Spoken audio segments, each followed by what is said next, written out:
Good morning, everyone. My name is Emily Kolinkevich, and I'm the current president of our Undergraduate Student Government Association. I'd like to thank you all for being here this morning as we gather together in remembrance of the tragedy that occurred 20 years ago today. Despite the time that has passed, the events that occurred on September 11th, 2001 will never be forgotten. Today, we will honor the memory of the more than 3,000 lives lost and pay tribute to the heroic actions of police, firemen, EMS, and ordinary citizens who came together and demonstrated unwavering loyalty to their fellow Americans. To begin, we would like to recognize some special guests who are joining us today. Retired captain from the U.S. Coast Guard and chaplain for the Davie and Southwest Ranches Fire Rescue Departments, Chaplain Forrest Willis.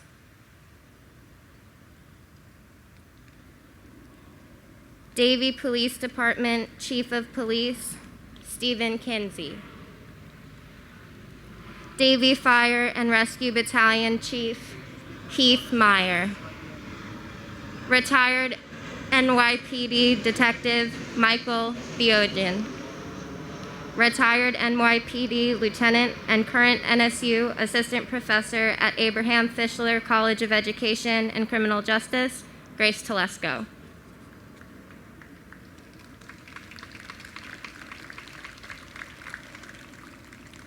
We will begin today's ceremony with an invocation presented by Chaplain Forrest Willis from Davie Fire and Rescue. Almighty Father, we thank you today for blessing us with this beautiful day as we both remember and honor the tragic and heroic events of September 11th, 2001, 20 years today. Most of us still remember the horrors of that day, and we've been recently reminded of them by the events at Surfside building collapse and currently in Afghanistan. We pray for the memories of the 125 military members lost at the Pentagon, the brave 343 firefighters and paramedics, and 60 police officers lost at the World Trade Center, and the 2,468 innocents who lost their lives on planes and in offices, including the heroes of Shanksville, Pennsylvania. We also remember today the over 10,000 that were wounded that day, who even today suffer the physical scars and post-traumatic stress of that tragedy, along with those since that have over 10,000 related cancer deaths and over 2,000 post-9/11 syndrome fatalities. We honor the sacrifices of the thousands of American military men and women currently serving, and the veterans who have served since 9/11, and especially those heroes that have given the utmost sacrifice to prove America's resolve to not let this horrendous deed go unanswered.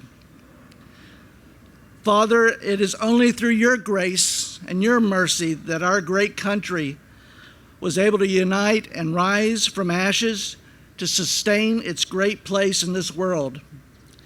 As we vow here to never forget, let the memories and sacrifices of this day continue to be burned in our minds and our souls in order for us to maintain our commitment to them, their families, our communities, and most importantly, our country and the freedom for which it shall ever stand, despite those who would seek our demise. Bless the events of this day, and may you be lifted up as we so depend on your covering. Amen. Ladies and gentlemen, on behalf of the Board of Trustees of Nova Southeastern University, our 22,000 students, 5,000 faculty and members of our staff, and me personally as president of this great university, I welcome all of you on this bright, sunny, and hot September 11th. I apologize, our plans have been explicit. We had everything beautifully planned for shade, but we forgot one thing. The sun doesn't rise too high in the morning on a Saturday morning, and unfortunately, where all of our shade plan is now in the sun, so I apologize. But I thank the command of the ROTC group that had enough sense to put everybody under the trees of the shade, so welcome. Welcome to this way Nova Southeastern University remembers September the 11th, 2001. I would like to give a special thank you and recognition to the Davie Police Department, the Fire Department, the Broward Sheriff's Office, the NSU Public Safety Department, as I said, the Fire Rescue, all of our active duty military, veterans, supporters, those who have indeed served with duty, honor, and sacrifice, whether military, first responders, volunteers, or students. Thank you all. You see, this whole concept has been organized and directed this morning by our Office of Military Affairs, which is a relatively new office at the university, and our ROTC students, all led by Matt Chenworth, and I thank him and everyone involved in putting this program together this morning. You know, all of us here, as the chaplain said, know exactly where we were at 8:46 a.m. on September the 11th, 20 years ago today. But those of you who may not have been born or who may not remember, let me give you the exact facts of what happened. On September the 11th, 2001, at 8:46 a.m., on a clear Tuesday morning, an American Airlines Flight 11, a Boeing 767 loaded with 20,000 gallons of jet fuel, crashed into the North Tower of the World Trade Center in New York City. That impact left a gaping, burning hole near the 80th floor of the 110-story skyscraper. Then, only 17 minutes later, a second Boeing 767, loaded with 20,000 gallons of jet fuel, appeared out of the sky, turned sharply toward the World Trade Center, and sliced into the South Tower near the 60th floor. At 9:37 a.m., as millions watched in horror on every TV set in the world, American Airlines Flight 77 circled over Washington, D.C., and crashed into the west side of the Pentagon. A fourth aircraft, United Flight 93, departed from Newark, New Jersey after a delay. The passengers on board had an opportunity to hear, before the flight was taken off, of the attack on the United States. When the aircraft took off, 4 terrorists captured that plane, and the crew on Flight 93 fought the hijackers and sacrificed their lives as they took over the cockpit occupied by the terrorists and hit at 500 miles an hour on a rural field now known as Sharksville, Western Pennsylvania, at 10:03 a.m. So from 8:46 to 10:03, 77 minutes, not only the United States, but the world was forever changed. 2,996 people were killed by 19 terrorists, including 2,763 at the World Trade Center. That figure includes 343 firefighters, 23 New York City police officers, 37 Port Authority officers, 198 people were killed at the Pentagon, and 44 people sacrificed their lives on Flight 93. Ladies and gentlemen, 20 years ago today, this nation came together in unity and resolve. Let us not forget those individuals who passed, who sacrificed, and who served with duty and honor and sacrifice. But let us not also forget that this nation's strength and resolve is in its unity, not in its division. Hopefully, this remembrance of those who sacrificed will allow us once again to feel and establish that sense of unity and one nation under God, indivisible. Thank you all and welcome. Good morning.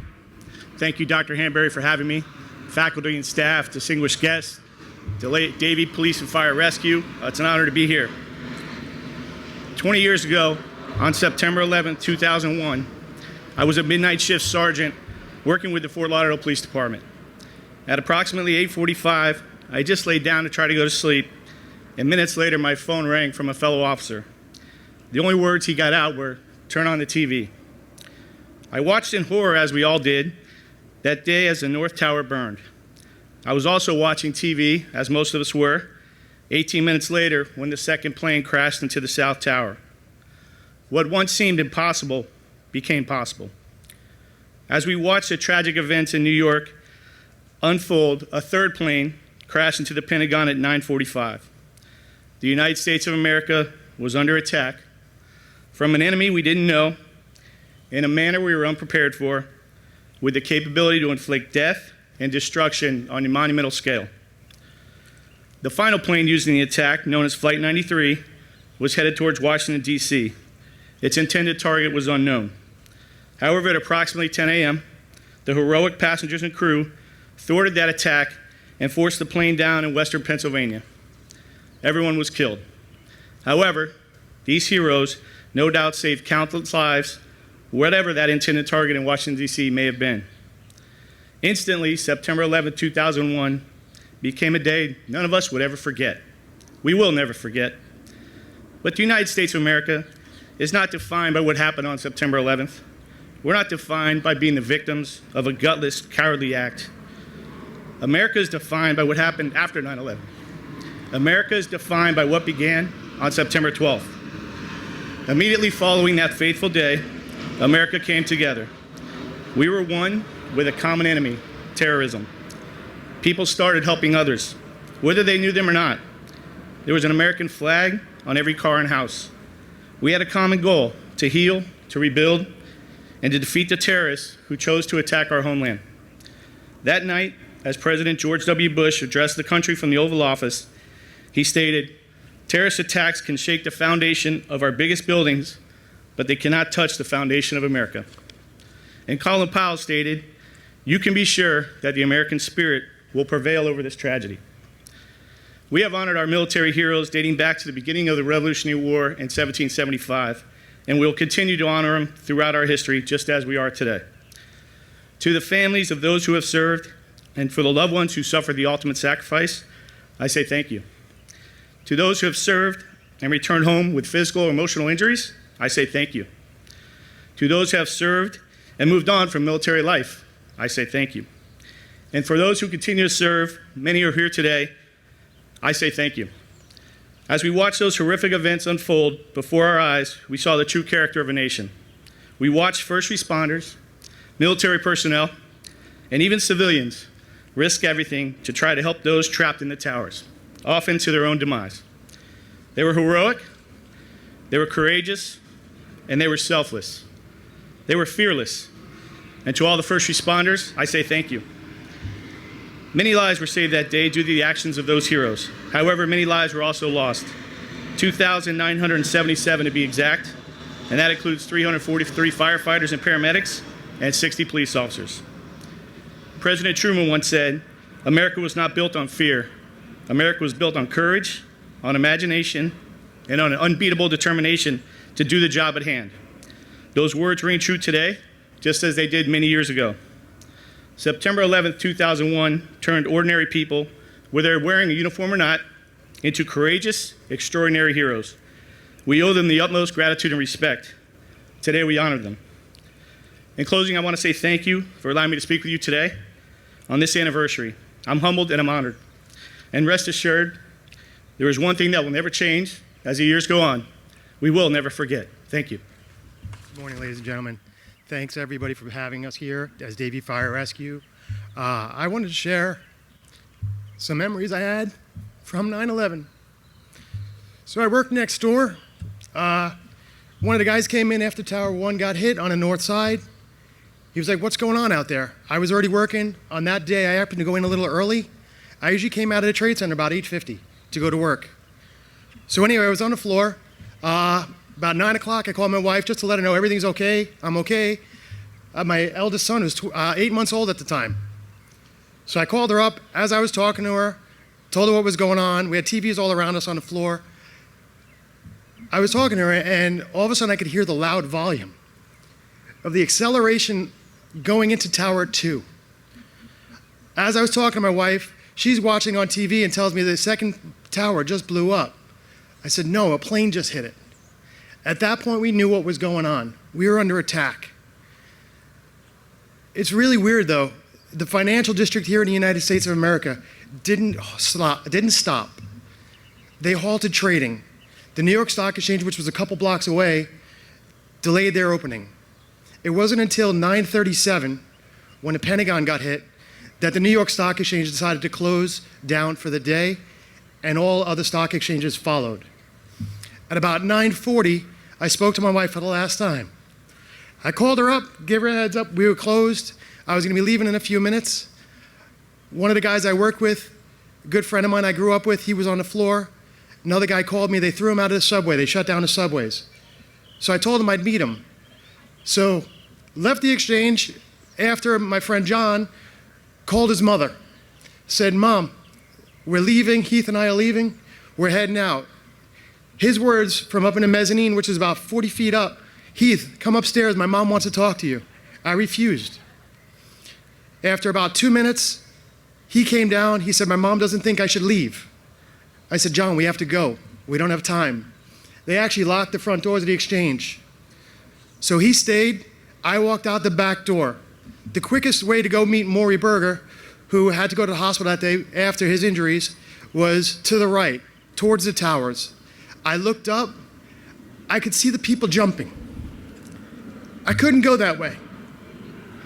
I made a left. As I made my next left, I heard a rumble. I looked up to see Tower 2 collapsing. I saw the firefighters on the streets, walking in horror. But you know what? When they moved everybody here today to the shade, I thought back to 9/11. These guys didn't deter. These ladies didn't deter. They went into the heat. They went into the smoke. It didn't matter. So I sat there saying, you know what? What I'm dealing with is nothing compared to what they deal with that day and what their family deals with to this day. I went to 21 firefighter funerals post 9/11. I saw anguish. There's other people here that have experienced stuff as well. Military, police, all experienced what other people have experienced. I ended up, as I was walking across the Brooklyn Bridge, after about 20 minutes, I got to the foot of the Brooklyn Bridge, I heard that same rumble. Turned to see Tower 1 going. Now, 9/11, September 11th, I don't like to say 9/11, but September 11th shouldn't be referred to as 9/11. It is a day, it is not a number. It is a day we should always remember. Going across the Brooklyn Bridge to Brooklyn, I'll never forget. I see one individual walking towards Manhattan. I look at the lady, she's got to be about 60 years old, and I said, "Ma'am, where are you going?" And her exact words, "I have to find my son." It took a little bit, but I said, "Where's your son?" He was in the 97th floor of Tower 1. I looked at her, I said, "Ma'am, you're not going to find your son right now." I knew probably what had happened. I didn't get her name, don't need to know her name. She collapsed. I picked her up, carried her off the Brooklyn Bridge. As I was carrying her off, you see firefighters coming in fire trucks with no windows that they had just picked up out of the yard, just because they knew so much was damaged. Anyway, I got this woman to the Brooklyn side. I gave it to an ambulance corps. They looked at me and said, "What's wrong with her?" So I whispered to the one guy exactly what was going on in her mind. Long story short, I was actually able to make it home that day. I spoke to my wife about 9:40, 9:45. Next time I spoke to her was about 11:35 as I was getting on a train in Brooklyn, and it was getting ready to leave. I was covered in the gray soot. People were looking at me. But you know what? Nobody said anything negative. Everybody, "Are you okay?" The resolve that people had didn't matter what color, who you were, how tall you were, short, skinny, fat, didn't matter. Everybody had each other's back. That's the way we should be living in this country. We have the right to choose, but it shouldn't be a fight. Pick what you want and go with it. But understand, everybody has an opinion. 9/11 should reiterate to us, you should always have your neighbors and people's back. This country has been built on having each other's back, doing the best for the most. Let's do that. Let's never forget 9/11. I will never forget getting home about 1:15, hugging my wife and my 8-month-old son. As I look around here, I realize my 18-year-old wasn't even born yet. He's here.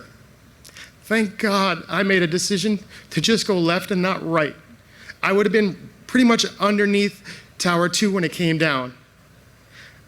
I thank you for being here, for having me as a speaker, and for having Davie Fire Rescue, Davie Police, all the military guys here to participate. Thank you, and God bless. Good morning, everyone. Thank you for asking me to say a few words of my experiences. Thank you to all of you, and thank you to the president, to the faculty and staff members, and the students of Nova Southeastern University. September 11, 2001, 20 years later. This was the event that changed my life forever. At the time, I was a police officer with 4 months in, newly assigned to police headquarters in Lower Manhattan. And I thank God that my lieutenant was Dr. Grace Telesco. To some of you, she's known as Dr. T, but she'll always be lieutenant to me. Dr. Telesco was our inter-service agency coordinator for the NYPD, where she led services in uniting all the work that contributed together from the New York State Office of Mental Health, the New York City Office of Mental Health, chaplains, pet therapy, other agencies inside, outside, state level, and federal level. along with all that she has done also with police and fire. And all of you know who serve as supervisors, or who have been supervisors, know that you have all been given that additional burden of leadership, which isn't too easy when you're worrying about having to deliver the right services to the people who need it, and also looking after the people who are helping you to provide those services.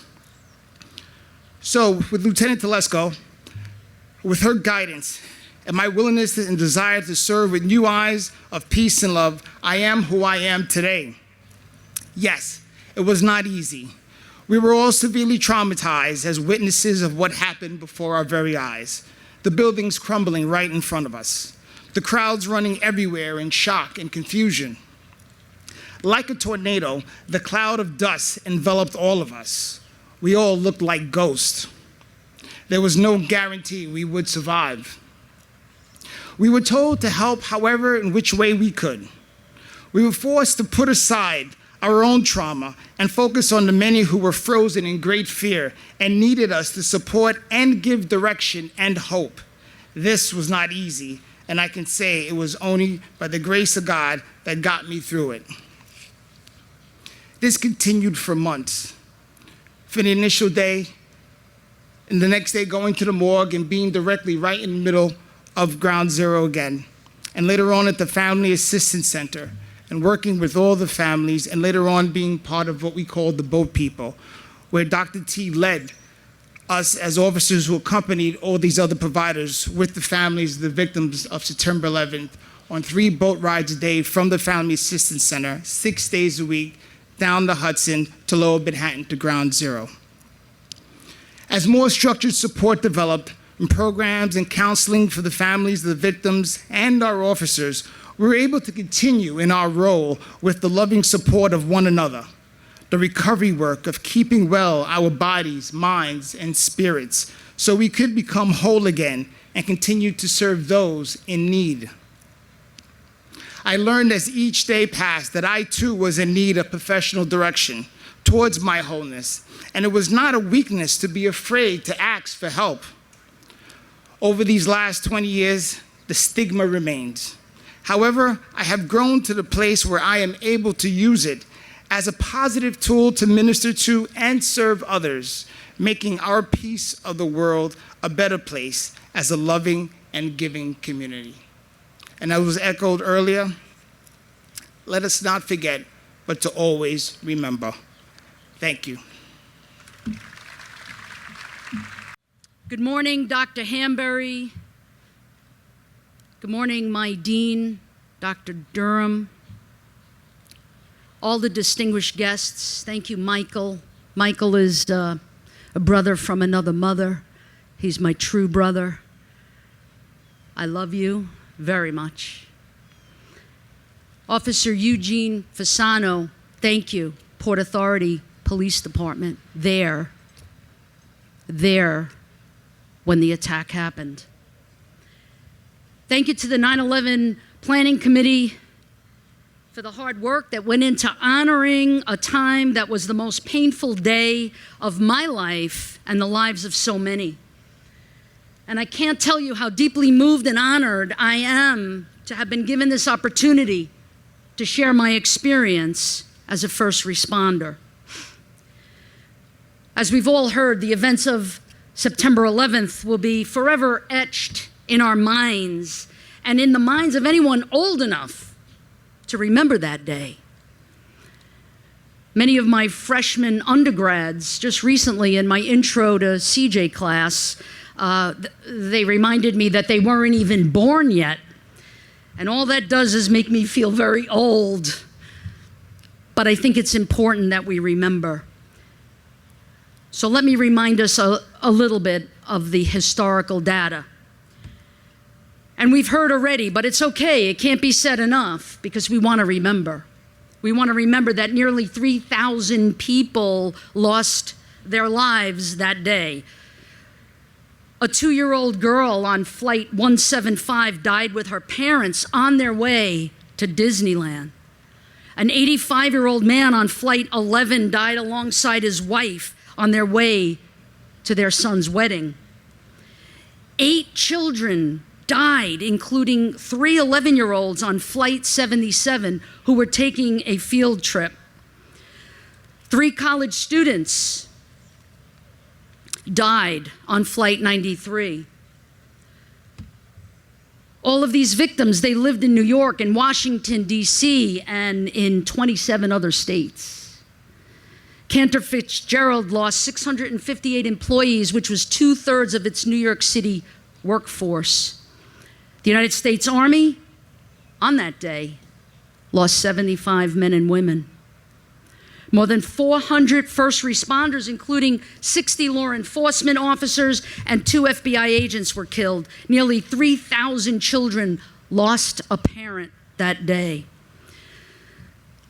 Those of us who served on September 11th and the days and weeks and months to follow did so with honor. When people say to me, September 11th for me has been 20 years. I love that the chief said, don't call it a number, because it's a day.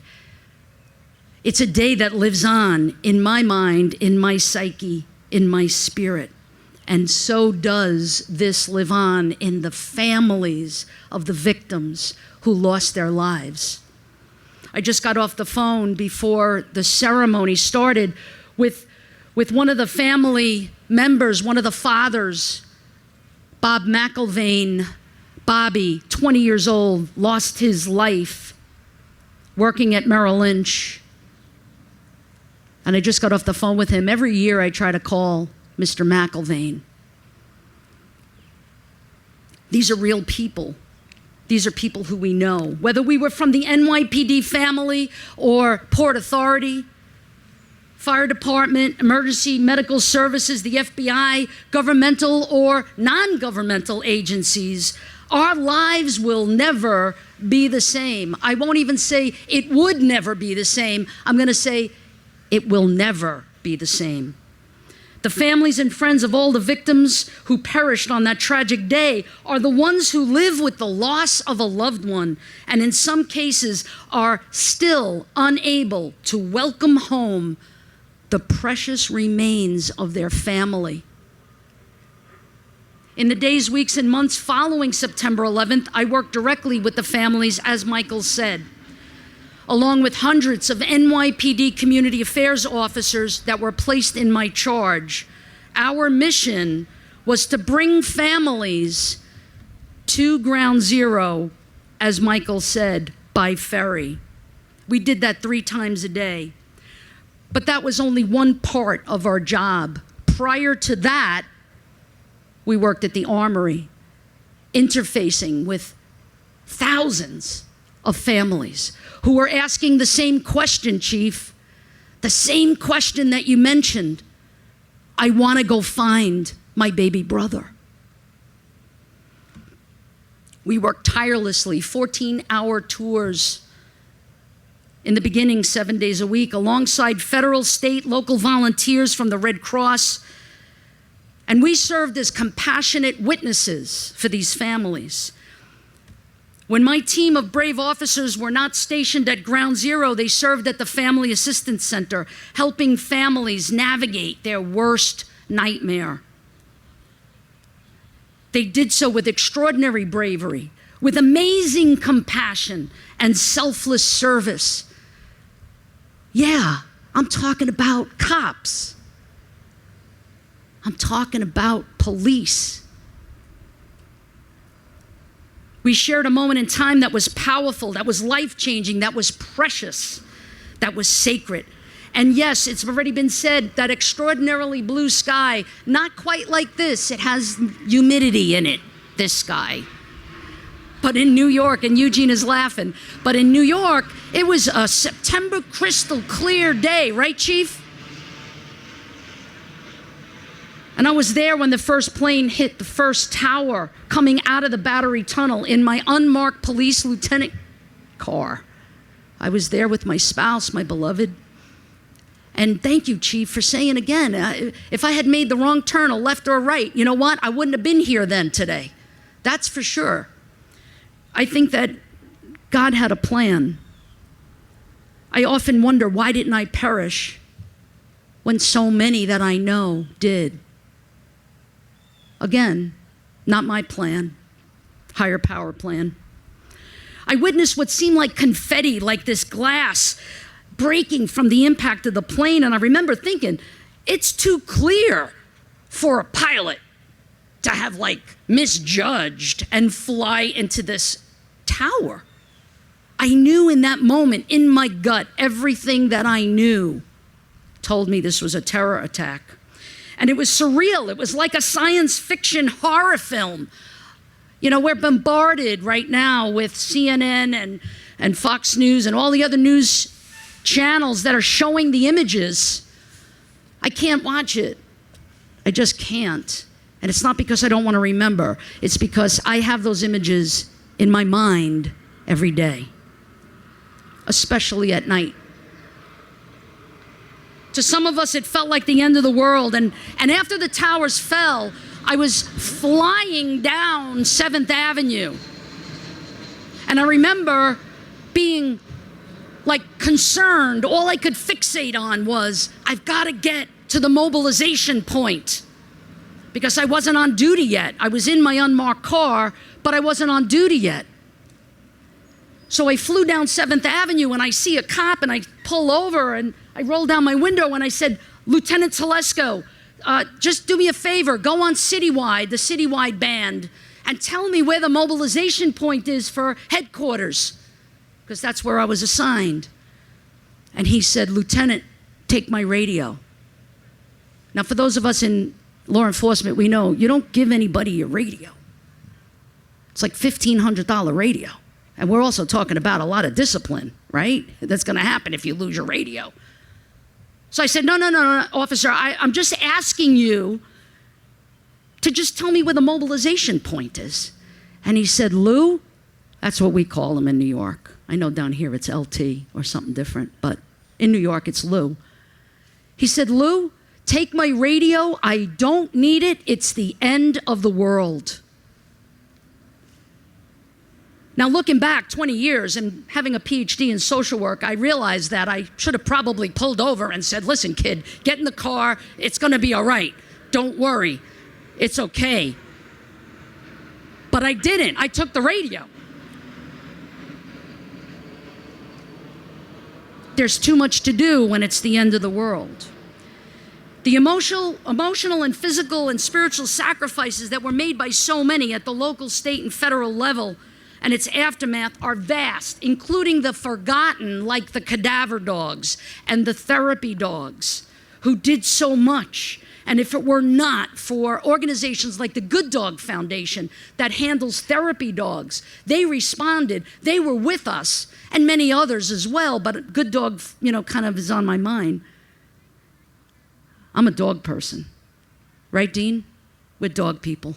Yeah. If it weren't for the dogs, I don't think I would have been able to get through it.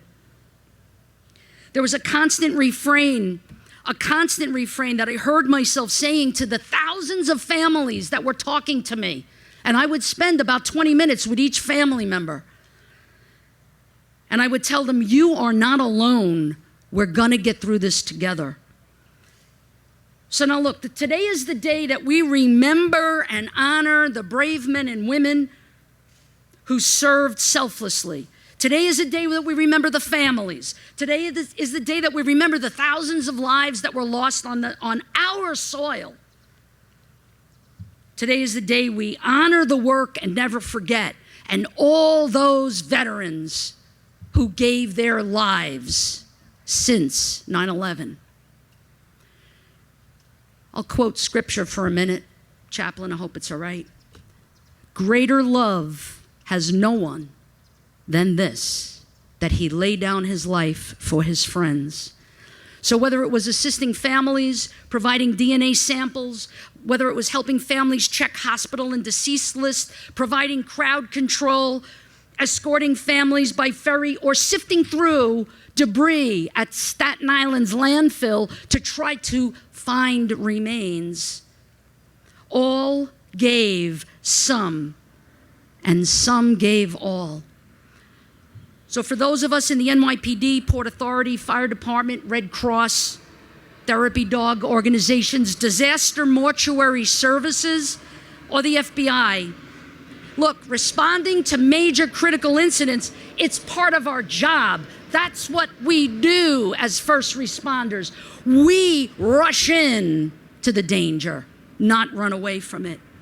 But I'm going to tell you this, and I'm going to leave you with this. It was love and empathy that was the potent ingredient that proved to be the beginning of the healing process for all of us.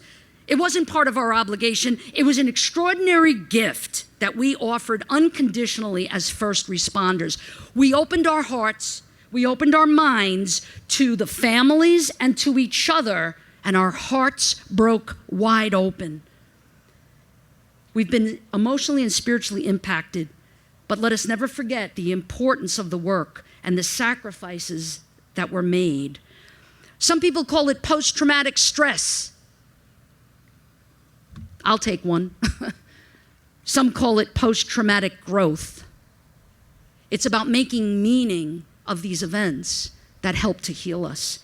20 years ago today, our world changed, but today, and Dr. Hanbury, thank you for bringing it up, there are other critical trials and critical events and critical tribulations that are facing our nation and our world. How can we learn from the painful experiences of the past? How can we offer unconditional love to each other and empathy to each other, no matter what side of the aisle we're on? I'll close with this, and it's the very same statement that I made to so many thousands of families 20 years ago. Quote, "You aren't alone." I say that to our nation. I say that to our world. You're not alone. We're going to get through this together. I believe that if we could face 9/11, September 11th, then we can face anything. We can face the critical events that we have before us with open hearts, with open minds, and a deep care and concern for one another. That's the takeaway today. And if we can do that, the pain of the past will help guide us into the future. Thank you.